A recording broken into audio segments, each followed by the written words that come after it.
ओम शांती। आज आहे 27/7/2025 ची अव्यक्त मुरली। रिवाइज तारीख आहे 14/3/2006। अव्यक्त मुरलीचं टायटल आहे परमात्मा मिलनाचा अनुभव करण्यासाठी उलट्या मीपणाची होळी जाळा। दिव्य दृष्टीच्या पिचकारीद्वारा सर्व आत्म्यांना सुख, शांती, प्रेम, आनंदाचा रंग लावा। आज बाबा म्हणतात, आज होलिएस्ट बाप आपल्या होळी मुलांना भेटत आहे, परंतु जवळ अनुभव होत आहेत मात्र दूर, परंतु जवळचा अनुभव करत आहे। पवित्र महान आत्मे, असे महान पवित्र आत्मे संपूर्ण कल्पातही कोणी बनत नाही। ज्यांना बाबांवरती खूप प्रेम आहे, नशा आहे की ह्या दुनियामध्ये मुलांच्या शिवाय असं संपूर्ण जीवन पवित्र कोणीही बनू शकत नाही। बाबा सांगतात, दुनियामध्ये शरीराने संपूर्ण पवित्र राहणारे देखील तुमच्यासारखे संपूर्ण तन मन धन याने पवित्र बनणारे कोणीही दुनियामध्ये नाही। बाबा म्हणतात, वा माझे पवित्र मुलं वा, डबल ताजधारी स्वरूप मला समोर दिसत आहे।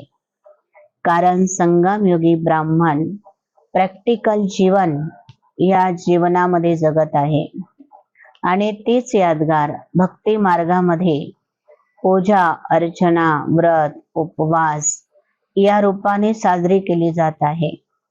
आज सर्व मुलं स्नेहाच्या विमानात बसून बाबांना भेटण्यासाठी दूर दूर वरून पोहोचलेले आहे। मुलांनी जीवनात पवित्रताची होळी साजरी केलेली आहे। दुनियावाले फक्त रसम रिवाज म्हणून ही होळी साजरी करतात, परंतु बाबा सांगतात, तुम्ही तर योग अग्नीच्या द्वारे पुराणे स्वभाव संस्कारांची होळी म्हणजेच त्या पुराण्या स्वभाव संस्कारांना भस्म केले जात आहे। आपले ब्राह्मण जीवनाचे इतके महत्व आहे की परमात्म्याच्या संगाचा रंग लागतो, म्हणजेच किमतीवान जीवन बनते। उमंग उत्साहामध्ये जीवन जगण्याचा रस्ता मिळतो। संगमयुग आहेच उमंग आणि उत्साहाने जीवन जगण्याचे युग, खुश नसीब बनण्याचं युग। उमंग उत्साह ज्याच्या जीवनात आहे तो नेहमी आपलं जीवन संतुष्ट आणि भरपूरतेने जगत असतो। बाबा आज म्हणतात की मुलांनी मीटिंग केली आणि सर्व सेवेचे मीटिंग मध्ये प्लॅन बनवले। बाबा सांगतात, आता खुश आणि उमंग उत्साहामध्ये राहण्याचे अशी मीटिंग मध्ये प्लॅन बनवा आणि हाच ग्रहपाठ करा। बाप दादांची एकच इच्छा आहे की उन्नती व्हावी। एक दुसऱ्यांना विचारून बाबा म्हणतात, तुम्ही मला रिमार्क द्या।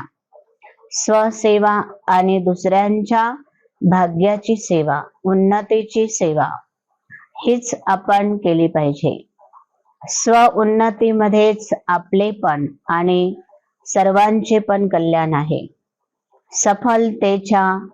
सफलतेची ही खरी सोन्याची चावी आहे।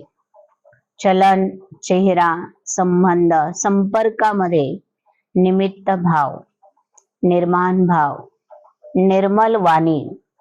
बाबांनी आतापर्यंत जी काही सेवा केलेली आहे आणि मुलांकडनं जी उन्नतीची अपेक्षा केलेली आहे ती एवढीच आहे की मुलांनो, मीपणाचा त्याग। जेव्हा उलटा मी आठवतो तेव्हा देह अभिमान जागृत होतो। मी बुद्धिवान आहे, मी असा आहे, मी तसा आहे। बाबा सांगतात की हा आहे उलटा अभिमान। आता सुलट्या अभिमानाला म्हणजे स्वाभिमानाला जागृत करा. मी बुद्धिवान आहे, मी ज्ञानी आहे, मी करण करावनहार बाबांचा सुपुत्र बच्चा आहे. हा शुद्ध मीपणा ज्यावेळेस आठवेल त्यावेळेस बाबा सांगतात की तुमच्यामध्ये हा निमित्त भाव, निर्माण भाव हा जागृत होईल. आणि जोपर्यंत बाबा सांगतात खऱ्या अर्थाने तुम्ही ह्या उलट्या मीपणाला जाळत नाही, म्हणजे तुम्ही खरी ही होळी साजरी करत नाही.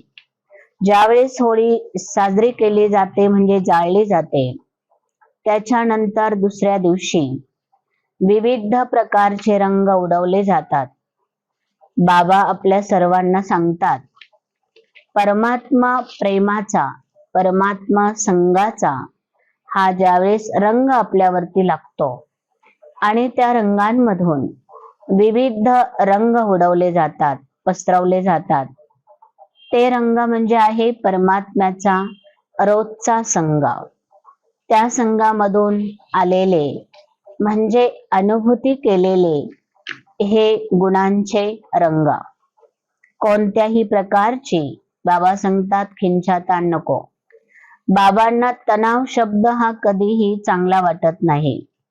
रेंचक मात्र सुद्धा मुलांमध्ये ताण तणाव नको आहे. सर्व बोज बाबांवर जर दिले सोडले तर मुलांमध्ये ताण तणाव कसा राहू शकतो. बाबांना अपेक्षा आहे की प्रत्येक मुलगा माझा खुश, आनंदी आणि उमंग उत्साहामध्ये दिसला पाहिजे. होळीच्या निमित्ताने सर्वजण पुराण्या स्वभाव संस्कारांची होळी जाळून एक दुसऱ्यांच्या विशेषतांचा, एक दुसऱ्यांच्या गुणांचा, एक दुसऱ्यावर रंग उडवणं म्हणजे खरी होळी साजरी करणं होय. बाबा म्हणतात आपल्या पूर्वज स्वरूपाच्या स्मृतीद्वारा सर्व आत्म्यांना म्हणजे शक्तिशाली बनविणारे आधार व उद्धार मूर्त आहे ना. बाबांनी स्पष्ट केले या सृष्टीचे मूळ म्हणजे खोड आहे आणि खोडाच्या खाली तुम्ही मुळं आहात. मूळ हेच सर्व झाडाचा आधार आणि उद्धार करण्याचं साधन आहे. बाबा सांगतात की मुलांनो, ब्राह्मण तेच देवता आणि तुम्हाला ह्या प्रत्येक कर्माचा आधार, प्रत्येक सफलतेचा आधार म्हणजे ब्राह्मण जीवन आहे. बाबा सांगतात का तुम्ही एवढी स्वतःवरती जबाबदारी समजत आहात की मी झाडाचं मूळ आहे आणि हे मूळच प्रत्येक झाडाच्या पाना फुलांपर्यंत शक्ती आणि प्रेमाचं रंग, प्रेमाचं पाणी देत असतात.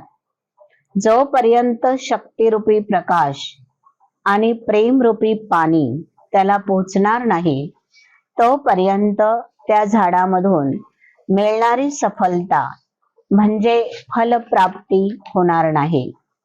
मग बाबा आपल्या सर्व ब्राह्मण मुलांवरती एवढी जबाबदारी ठेवून बाबा म्हणतात तुम्हाला कार्य करायचं आहे. तुम्हीच ह्या चैतन्य कल्पवृक्षाचे आधार आणि उद्धार करणारे असे माझे विशेष मुलं आहे. मग बाबा आपल्या सर्वांना विचारत होते की मुलांनो, तुमच्या सर्वांवरती या संपूर्ण सृष्टीचा भार आहे, कारण तुम्ही या संपूर्ण सृष्टीचा आधार आहे. मग तुम्ही तुमच्या स्वतःला जोपर्यंत सर्व शक्तिवान बाबांचे मास्टर, सर्व शक्तिवान मुलं समजणार नाही तोपर्यंत तुमच्याकडनं बाबांची इच्छा ही पूर्ण होणार नाही. म्हणून आज बाबा सांगतात की मुलांनो, जो चारी दिशांना शक्तीचे किरण पसरवतो तोच खरा मास्टर ज्ञानसूर्य बनतो. म्हणून आता पॉवरफुल शक्तिशाली संकल्पाने कधी, कसे, केव्हा, व, तर, आणि हे सर्व हदचे शब्द समाप्त करा आणि तरच तुम्ही बेहद सेवा करू शकता. ही संकल्पना बाबांनी आजच्या मुरलीमध्ये मुलांच्या प्रती व्यक्त केलेली आहे. ओम शांती.